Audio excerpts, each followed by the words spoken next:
Make a wish! How many times have you heard that phrase just before blowing out the birthday candles? I think my mother baked a cake for me, yellow or chocolate with chocolate icing. For at least the first 22 of my birthdays, yet as I look back, I can't say that I recall any of those 22 wishes. I would guess that many of the early wishes involved toys or good grades in school, while later wishes might have involved the desire for specific romantic attachments. Although I can't say that I remember it clearly, I would also suspect that my 22nd birthday wish was something like, oh, please let me find a job when I graduate, which fortunately did come true just 6 months after that last birthday in my parents' home. So, why all this reminiscing about the wishes of birthdays past? On a whim, I picked up the book, If 1 and 2 Questions for the Game of Life, on the clearance table at the local Barnes& and Noble bookstore a few years back, and the very first question listed was, if you were to be granted one wish, what would it be? On the surface, it seems a very simple question, and yet when considering all of the possibilities, it really isn't simple at all. When I was a kid, I remember watching an ABC after-school special called The Seven Wishes of Joanna Peabody, where 12-year-old Joanna encounters the fairy godmother like Aunt Thelma, played, believe it or not, by the actress Butterfly McQueen, most famous for her role as Prissy in Gone with the Wind. As a result of her encounter with the unusual Aunt Thelma via a vintage 1970s television set, Joanna is granted 7 wishes. Aside from the caveat that wishing for more wishes is not allowed, Joanna has free reign, yet she struggles and foolishly squanders several of the wishes before finally figuring it out. So, with only one wish, there would be no room for error. The other problem with wishes is that no action in this world appears to exist in a vacuum. Although the sciences were never my strongest subjects in school, I seem to recall a law or a rule or an axiom. I never could keep those straight, but at any rate it was something more than a strong suggestion. That for every action there is an opposite and equal reaction, and therein lies the rub. How do you anticipate the reaction, the perhaps unintended consequences that are sure to accompany the granting of your wish? Wishing for material things is clearly out, for with cars and homes and other luxury items come taxes and maintenance and the threat of being robbed. Good health seems like a plausible choice, but is health too general a term? Would more than one wish be required to ensure physical, mental, spiritual, and emotional health? If so, that could also be tricky. There are countless examples around the world of all kinds of people who have sharp minds but crumbling bodies, physical strength but failing minds, or those who possess both physical and intellectual power, but who are plagued by levels of moral decay and spiritual corruption nearly impossible to comprehend. All you folks in the Epstein files, I'm looking at you. Clearly, a larger and more altruistic type of wish would likely be more effective, but could there still be unintended effects?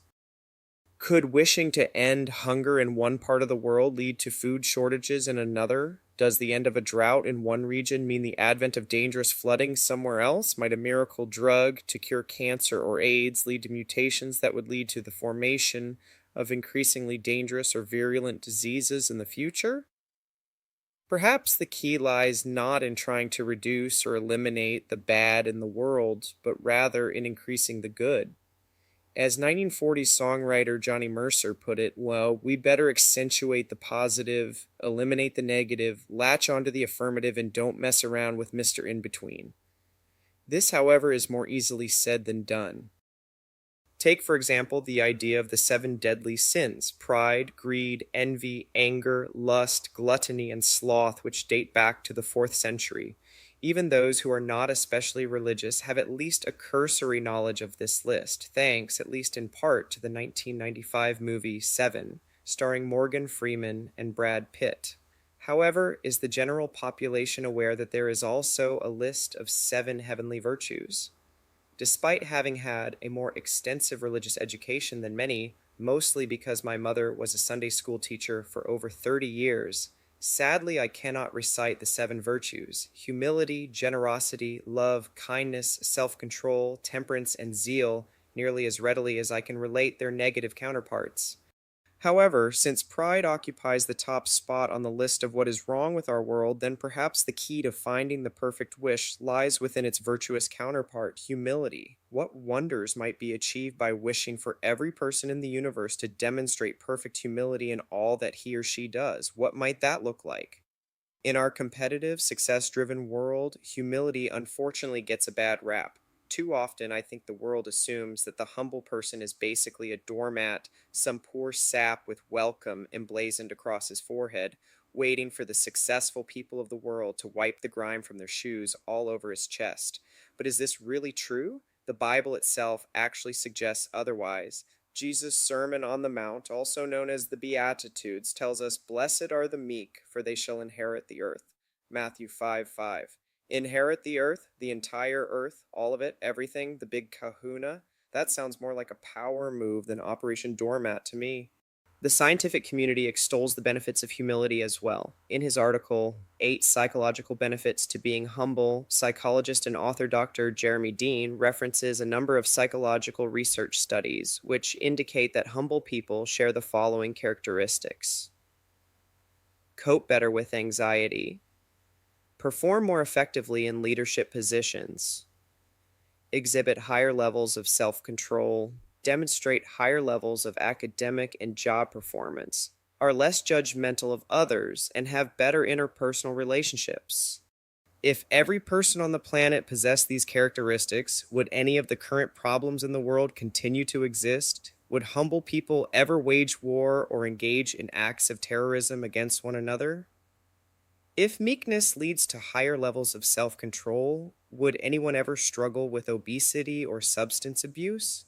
Would mass shootings, police brutality, or racial profiling ever take place in a world where the ego does not reign supreme? Would crime be eliminated? Would world leaders who subscribe to the tenets of humility ever allow pollution, climate change, unemployment, poverty, or homelessness to continue?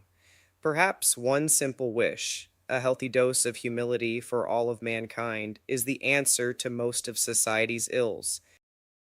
Unfortunately, much of our world merely confirms that humility is in desperate straits. Celebrities and ordinary people alike seize the spotlight through reality TV, YouTube, and social media. We are so self-absorbed that we share pictures of our dinner plates on Instagram. No longer content with the mere 15 minutes of fame predicted by Andy Warhol, technology allows us to seek fame over the course of decades, complete with subscribers and paid advertising. Therefore, implementing a wish for worldwide humility at this point would probably be similar to trying to put toothpaste back into the tube. It would take a major shift in perspective, but that isn't a profound enough reason not to try. Perhaps humility needs a publicist. Maybe humility needs to change its image. No magic genie has granted me that one super wish yet. But hey, it could still happen. Instead, I issue this challenge. Let's make humility cool. Pastor Rick Warren, author of the bestseller The Purpose-Driven Life, perhaps summed it up best when he said, "Humility is not thinking less of yourself, it is thinking of yourself less." Thanks for watching. If you enjoyed this video, please comment, like, share, and subscribe to the channel. You can also follow me on the social media platforms listed on the screen.